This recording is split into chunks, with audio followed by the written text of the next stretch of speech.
Now, the International Committee of the Red Cross says it wants to work with video game developers to show the consequences of players' actions if they commit virtual torture, harm civilians or prisoners, attack medical personnel, or violate any of the Geneva Conventions. Fascinating. And this, of course, has to do with, online games like Call of Duty, stuff like that, Battlefield,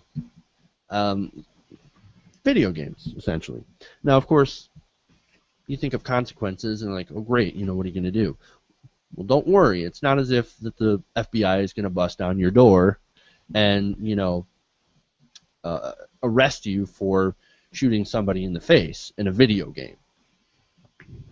So there's no outline of what these consequences would be, but a spokeswoman told Verge Games told The Verge, games should not reward players for actions that in real life would be considered war crimes. Now, those consequences should only apply within the context of the game, and it shouldn't make the game any less enjoyable or commercially viable. So, if you do something in the game that would be considered morally reprehensible in real life,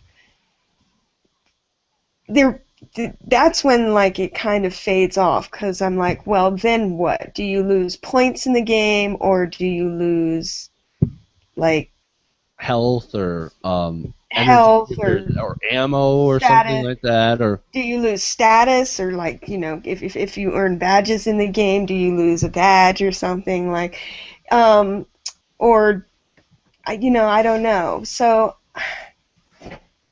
I don't know. I guess I feel like people take games way too seriously, and it's just not that big of a deal, I mean, games are where you live out scenarios that you wouldn't live out in real life, and hopefully, if you're mentally sound, you understand this, and if you're not mentally sound, then there should be help for you out there available, rather than the focus becoming on, what kind of games you're playing or what kind of music you're listening to.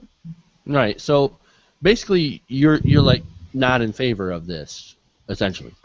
Well, it's not like something that I would be violently protesting against, but it's just something that I deem a waste of time and something that shouldn't be a focus for anyone.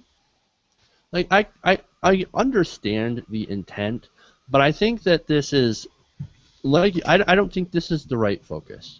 I mean, once again, video games are escapism. I know, because I play video games. I love video games. They're an escape for me from the real world, and you should be able to do things that you want to do in them without any sort of in-game consequences, right? I'm sorry, if I want to go up and shoot somebody in the face in a video game, I should be able to do that. Right, it's completely fantasy. And there are some video games that, you're supposed to be the morally reprehensible one. You're supposed to be the bad guy, or you have the option to be the bad guy and to do morally reprehensible things. And I think the real core of this is sort of buying into the do video games make you violent type of argument. I think this tries to lend credence to that argument if something like this is done. And that's really what kind of concerns me about this whole thing, because once again, video games don't cause violence. When you have the Red Cross putting in these kind of, they're not really restrictions, but discommendations, I guess, or demerits, or whatever you'd like to call it, punishments, losing points or whatever, it kind of lends a lot of credence and a lot of credibility to that argument that, but if video games do cause violence, but they don't.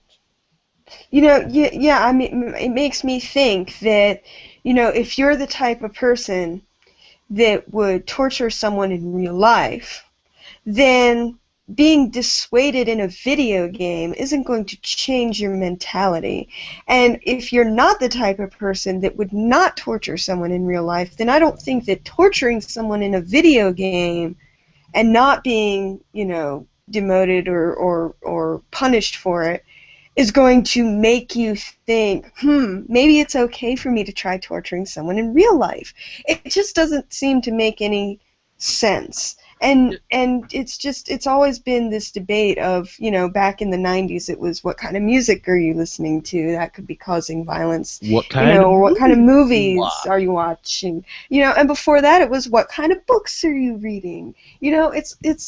It's not, that's not the point. I don't believe in censorship, and I don't believe that media and entertainment are things that will take an otherwise healthy brain and turn them into maniacal psychopaths. So you're right. I mean, I think that that this sort of focus, idea, whatever, sort of does lend credence to a ridiculous notion that I don't buy into. And I don't think the Red Cross should have anything to do with video games at all. Get your nose out of video games. That's not your area. If I want to teabag somebody after shooting them in the face, I should be able to do so without losing. Yes, and they could also focus on, the almost non-existent mental health system in our country that fails to address mental health. That would be a much better place for the Red Cross to go. Mental health. Maybe you should look at mental health and not about video games. Right. And of course, I wanted to make it clear that the ICRC didn't want to do potentially criminal actions, or I'm sorry, they didn't want potentially criminal actions removed from video games. Now they said it wouldn't be a realistic reflection of modern-day warfare, but the group hoped that the showing consequences for those violations would teach respect for the law, which I readily doubt it. Yeah, I don't think that conduct in video games is going to teach anyone anything about real life. Absolutely. I mean, honestly, video games are not real life. They're just and anybody that can't tell that is in need of some serious mental health. I mean, exactly. So. And this is how kind of detached and kind of foolish this whole thing is about. A spokesman for the ICRC said the video games have become so realistic that, quote, it's very difficult to make the distinction between real footage and the footage you can get from video games. And once again, that is absolutely, that's dumb. That's amazingly stupid. You'd have to be already demented and delusional in order to be confused between what is a video game and what is real life. And if you're already delusional, then the problem isn't the video games. The problem is you. Yeah. Problem exists between keyboard and chair. If you're a gamer or any kind of nerd, you would instantly know PEBCAT. So, look, like I said, I understand what they're doing, and I see what they're trying to accomplish. And I'm pretty sure their intentions are in the right place, but they're not focusing their intentions to the right place.